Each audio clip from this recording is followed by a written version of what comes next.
Okay, welcome back, guys. Welcome back to another video. It's a fourth episode of learning Rust. I don't feel I'm not doing any good in past days. I was stuck in Hack the Box CDF. The season 4 is going on, so maybe I can also make videos on that, but I don't know. So yeah, so back again in Rust programming. This is lecture 4, and today we are gonna see variables. How can you declare variables and how can you use variables in Rust?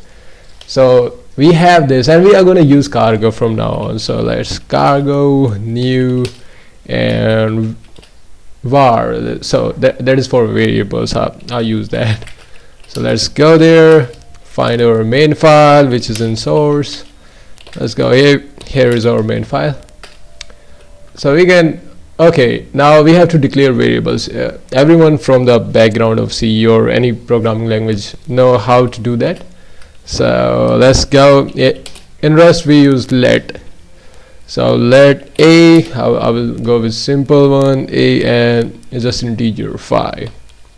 So now this is print l. Let me do this.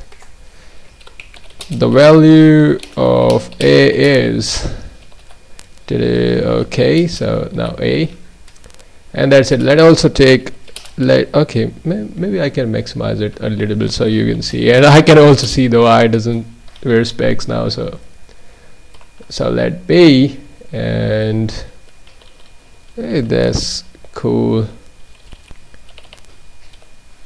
Okay, and do b for it.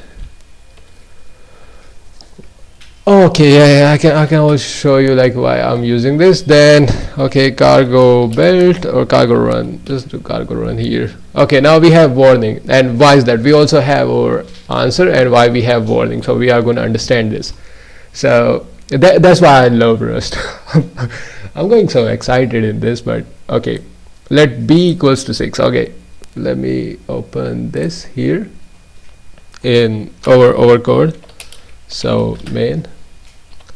Then let's see. First understand this. Okay, so this is our main function, and here we have declared 1 integer and 2 integer. So what is problem here? Help if the indentation prefix is intended and user score. And what is this? Well, first of all, when I was seeing that, I was like, wow, why? Indentation is like, why have you like declared like this? So you doesn't have to declare it just a and b. You have to do something like this. So, and why this variable is generated, this is a warning, but it's still going on. So this is not the correct way of making it happen. Let me see, doesn't we use that? Okay, so the error here is we have the value of b is, and then it's a here, so it's gonna print 5 and 5 again, which is just printed. But if we do b here, then it is gonna work fine. But the funny thing is that Rust is telling us like you have declared b, but you are not using b anywhere, so it's undeclared. So you can just put this underscore here. So that's why people love Rust. So it's actually telling us this is unused and you are just wasting your memory, so why are you using it? So let's do something and make Rust happy here. So if I go and just write it, modify it, and then I'm gonna run it. So now Rust gonna do it happily, and Rust is now happy. Rust was like, okay, everything is nice. You have used A and you have used B. Now I'm not gonna give you any errors. So yeah, that was the thing I want to tell you about. But now there's one more interesting thing. This is gonna be like angry on me again if I do this. If I go A, I want to just make it modify it.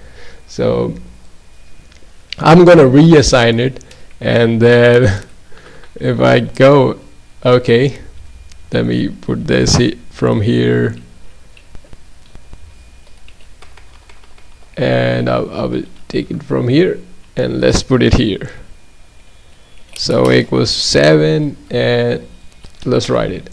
So now I've reassigned a. I'm not using let because we have already told Rust that it's a variable. A is a variable. So now we have reassigned it to 7. Now what was gonna tell me, you're gonna see, what do you think it's gonna run? So let's see. So it give us error cannot assign twice to immutable variable. So it was like, okay, this is set up to 5 and now it's not going to change, so it's like constant for before, and that's for security purposes. And that makes sense because we have assigned it to 5. Now it means like a is 5 now, so why I'm changing this to 7? But I can change it. I'm also going to talk it. But now see this, how cute is that? And every error has a meaning. If you go to this error 0384 and type it on their docs or on Google, you will find this, like, why is this? Cannot assign twice to immutable variable.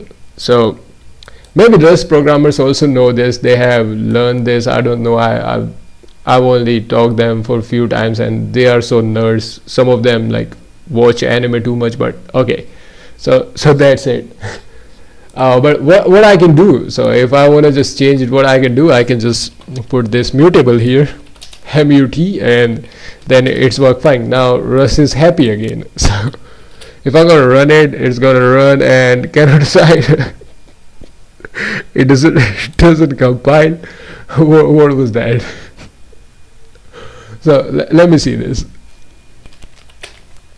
Okay, if I did this and mute a equals to 5, then cannot assign to a mutable variable, and that was not what I was first assigned to a. Consider making the blind mutable mute a. So that was cool. I really did that. Maybe I didn't save it. Let's run it again. Yeah, so that's why maybe I saved it too fast. So now Rust is happy again and is finished and doesn't give us any errors. So like value of a is 5, which is correct, and then value of b is 6, which is also correct, and then value of a is 7. Now we have changed it.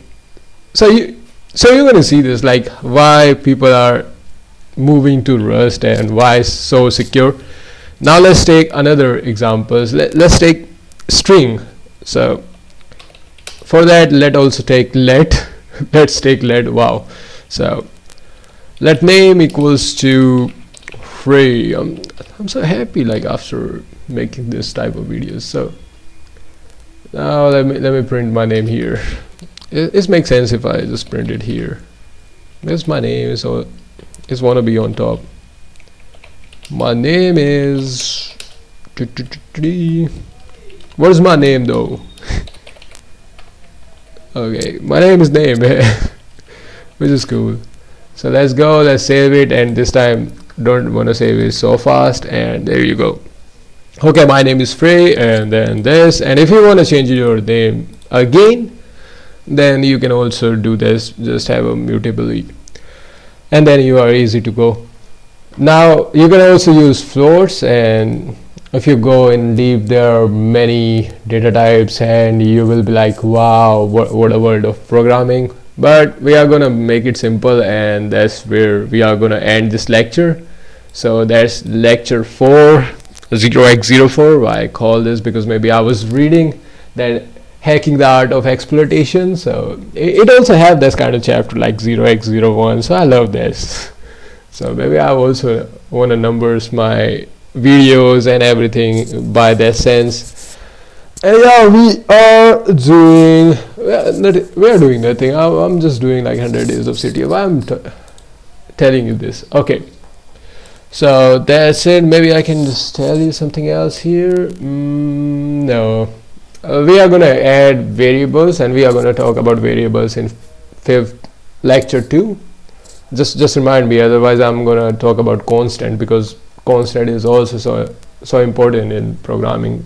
We can also do constant here, that is constant sign, but in this video just do this and write this kind of program. Just make it 3 or 4 programs like this, make additions and get length of string, something like that. If you go also on Google, you will find tons of examples. So that's it. And yeah, I'm playing Watch Dogs now. I give a lot of information to you, but I'm telling you this because my laptop really sucks. So that's it about this video. We have done a pretty good job in this.